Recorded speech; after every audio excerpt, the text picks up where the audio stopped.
नमस्कार। मैं राधे पासवान, आप सभी बिहार निवासी, हमारे ग्राम पंचायत निवासी सभी को नमस्कार, प्रणाम। पिछले वीडियो में हमने पलायन का दो शब्द आप सभी के बीच में रखा था कि 1990 का वो दौर था, उस दौर से पलायन शुरू हुआ बिहार का, और आज 35 साल हो गया है और हम लोग पूरी तरीके से पलायन पर ही निर्भर है। और इस 35 साल में हमने लालू जी का सरकार देखा, नीतीश जी का देखा। हालांकि मैं इस पे कोई ज़्यादा टीका टिप्पणी नहीं करना चाहता, क्योंकि दोनों का जो कार्यकाल था, हालांकि अभी मुख्यमंत्री जी का है, तो लालू जी का भी जो कार्यकाल रहा वो कोई उतना बुरा नहीं था। 5 साल 1990 से लेकर 95 तक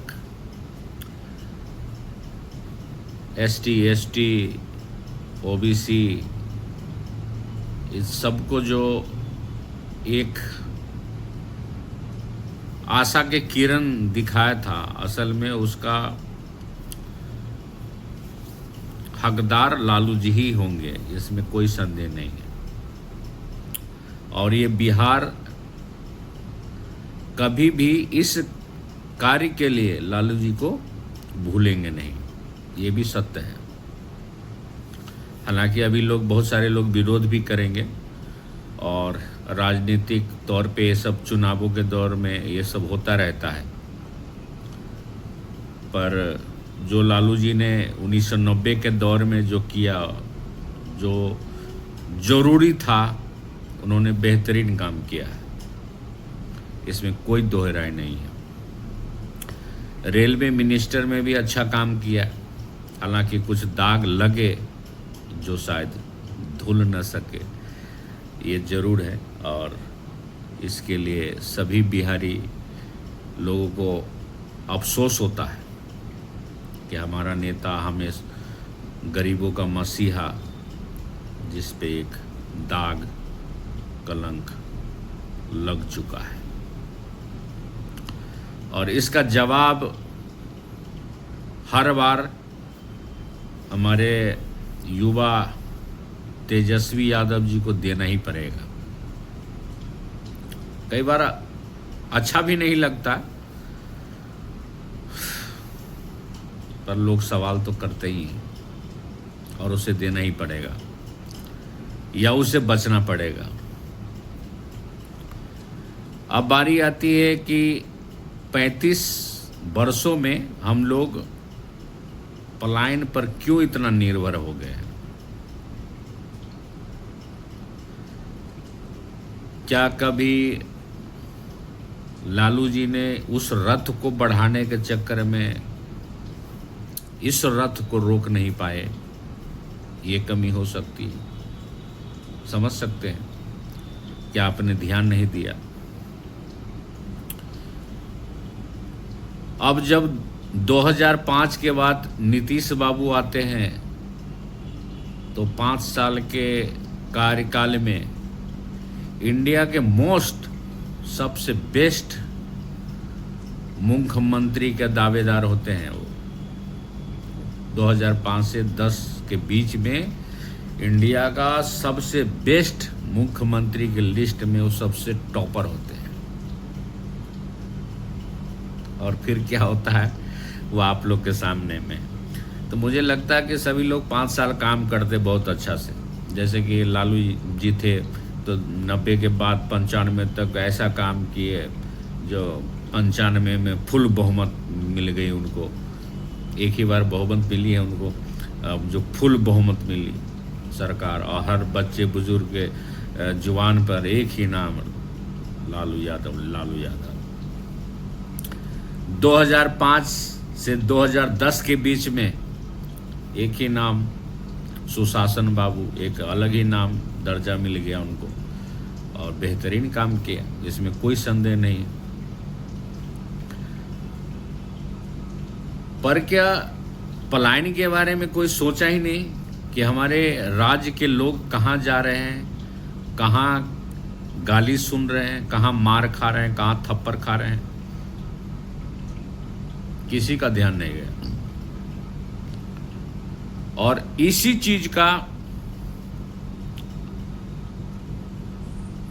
प्रशांत किशोर जी ने एक मुद्दा बनाया और ऐसा मुद्दा बनाया जो हर प्रवासी मजदूर, गरीब के लोगों के दिल में बस गया और एक आशा की किरण भी जगी है कि शायद हम भी अब अपने परिवार से दूर नहीं रहेंगे। दर्द तो होता ही है। आप एक बार अपने परिवार से दूर रहिए, आप अपने बच्चों से दूर रहिए, आपको एहसास होगा कि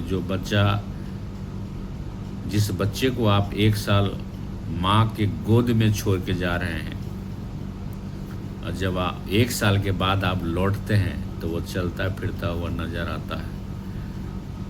बहुत सारी चीज़ें, बहुत सारे सपने टूट जाता है, बिखर जाता है। प्यार जो जाना चाहिए उस बच्चे को नहीं मिल पाता है और यही पलायन का दर्द है। और मैं इस छोटे से वीडियो के माध्यम से मैं प्रशांत किशोर जी का बहुत बहुत धन्यवाद, आभार करना चाहता हूँ और हर बिहारी को जो बिहार छोड़ के दूसरे राज्य में बसते हैं उसे धन्यवाद करना चाहिए कि अब हर राजनीतिक दल पलायन के बारे में बात कर रहा है बिहार में।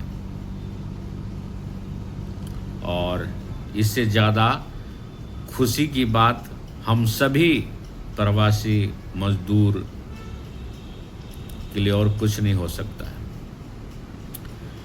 क्योंकि हम सब भी चाहते हैं कि हम बिहार में काम करें, बिहार में रहे, गांव में रहे, अपने बच्चों के साथ रहे, बिहार को भी तरक्की वाले राज्य का दर्जा मिले जो आज गरीबी के सबसे निचले पायदान में है। अशिक्षित में कभी बिहार सबसे टॉपर हुआ करता था, आज हम सबसे निचले पायदान पे खड़े हैं। तो हमारे नेता, हमारे मसीहा कहाँ चूक हुआ, उससे कहाँ चूक हुई कि हम जहाँ सबसे टॉप पे हुआ करते थे शिक्षा में, वह सबसे निचले पायदान पे खड़े हैं। गरीबी के मसले में सबसे निचले पायदान पे खड़े हैं। देश तो क्या, राज्य के 80% युवा अपने राज्य छोड़ करके दूसरे राज्य में जाने के लिए मजबूर है। कभी हमारे राजनेता और हमारे मसीहा इस पे ध्यान ही नहीं दिया। और पलायन का दर्द अब समझ में आ रहा है। अब इसलिए समझ में आ रहा है कि हमारे बच्चे भी पलायन करने के लिए मजबूर है। अब मैं वो 90 का दौर बहुत अच्छा था जिसमें लालू प्रसाद यादव जी ने एक हिम्मत, जज्बा और पता नहीं बहुत सारे चीज़ें, SC ST और अति पिछड़ा ऐसे लोगों की इतनी हिम्मत दी जो सब कुछ बोलने लगे, करने लगे, वहाँ से निकलने लगे। और उस दौर में 2 किलो जो धान मिलता था, उस 2 किलो धान को त्याग करके कलकत्ता जाने लगे और वहाँ रुपए पैसे कमाने लगे। वो दौर भी बहुत बेहतरीन था, जिसमें कोई शक नहीं, और इसीलिए उसे लालू यादव कहा जाता है। शायद उन्हें अंदाज़ा भी नहीं होगा कि आने वाले समय में हमसे सवाल किया जाएगा, और सिर्फ हमसे नहीं, हमारे बच्चे से भी सवाल किया जाएगा कि आपने इस पलायन वाले मुद्दे पे आपने क्या किया। क्या आपने रोजगार की व्यवस्था नहीं की, क्या शिक्षा ध्वस्त किया, बहुत सारे मुद्दे, और वही सवाल सुशासन बाबू से किया जा रहा है। और इस सब का जो श्रेय है इस बार 2025 में वो प्रशांत किशोर जी को जाने वाला है। बेशक वो जीते हारे वो बात की बात है, हालांकि बहुत ही बेहतरीन स्टेटमेंट रहता है उसका। यहाँ तक उन्होंने कहा है कि अगर गलती से भी हमारे कैंडिडेट गलत चुना गया तो आप उसे हरा दीजिए। तो ये कहने का हिम्मत रखना चाहिए हर राजनेताओं को।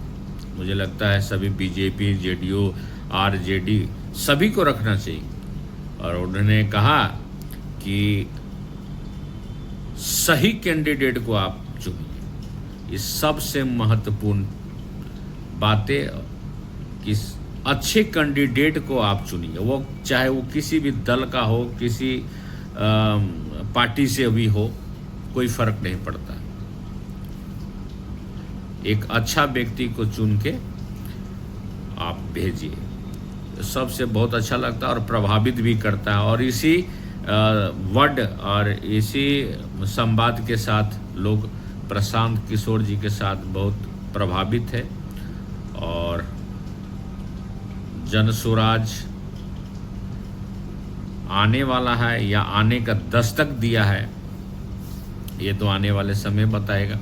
हालांकि उनका दिया हुआ कुछ स्टेटमेंट बहुत ही अच्छा, और उनके द्वारा किया गया ये मुहिम पलायन, जो आज हर नेता, राजनेता, दल, पार्टी सभी इस पे चर्चा कर रहा है। इसके लिए मैं तो क्या, हमारे जैसे और भी बिहार के युवा, पलायनकर्ता, गरीब मजदूर, सभी को प्रशांत किशोर जी को धन्यवाद करना चाहिए। हालांकि 1990 से लेकर 2025 तक आप ये नहीं कह सकते कि कोई दो ही सरकार बना है। 2090 से लेकर 2005 तक लालू प्रसाद यादव जी का सरकार रहा है। हालांकि उसका 5 साल बेहतरीन था, इसमें कोई संदेह नहीं है। और वैसे ही सुशासन बाबू का 5 साल बेहतरीन था, 2005 से 2010 के बीच। उसके बाद क्या हुआ, 80 के जन्म वाले लोग लालू जी के बारे में जानते हैं, और 90 के बाद जो जन्म हुआ वो नीतीश कुमार जी को जानते हैं। इस दोनों चक्कर में हम लोग कहाँ पीछे हैं पता नहीं, पर एक कहावत है, परिवर्तन ही संसार का नियम है। तो क्या पता इस पर परिवर्तन हो रहा है, ये तो आने वाला समय बताएगा। पर क्या हमारी सोच में परिवर्तन हो रहा है, ये सोचने वाली बात है। क्या हम आप शिक्षा की बात कर रहे हैं, आपके बच्चे को दिल्ली मुंबई भेजने का सपना जो आप पाले बैठे हो कि किसी कंपनी में जाके वो काम करे, वो बदलने का मन बना करके रखे हैं, क्या इसमें परिवर्तन होगा? बहुत सारी चीज़ें हैं जो कि परिवर्तन होने वाला है 2025 के इस विधानसभा चुनाव में। आपके सोच पे भी होने वाला है और आपके वोट पे भी होने वाला है। इसी के साथ आप सभी को धन्यवाद, नमस्कार। अगली कड़ी में बताएंगे फिर पलायन की बात।